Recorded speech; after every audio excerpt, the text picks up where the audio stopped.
The form of the resolution is as follows. Whereas the attacks in Benghazi, Libya on September 11, 2012 took the lives of U.S. Ambassador Christopher Stevens, Foreign Service Officer Sean Smith, and former Navy SEALs Tyrone Woods and Glenn Doherty.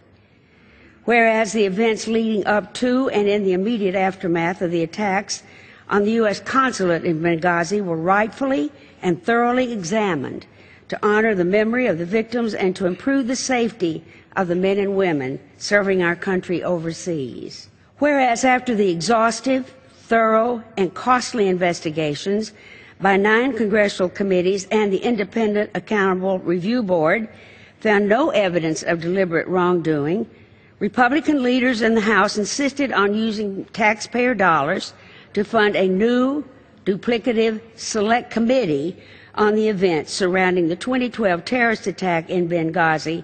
Whereas this taxpayer-funded committee was given broad powers to pursue its investigations, including an unlimited taxpayer-funded budget, and granting the chairman the legal authority to subpoena documents and compel testimony without any debate or vote.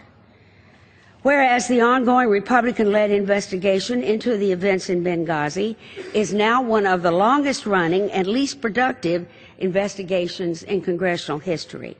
Whereas a statement by Representative McCarthy demonstrates that the Select Committee established by Republican leaders in the House of Representatives was created to influence public opinion of a presidential candidate. Whereas such actions represent an abuse of power that demonstrates the partisan nature of the Select Committee.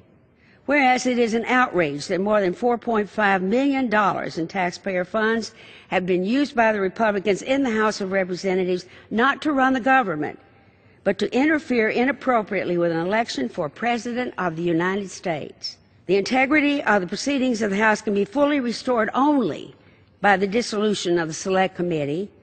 And 3, the Select Committee shall be dismantled and is hereby directed to make public within 30 days transcripts of all unclassified interviews and dispositions it has conducted.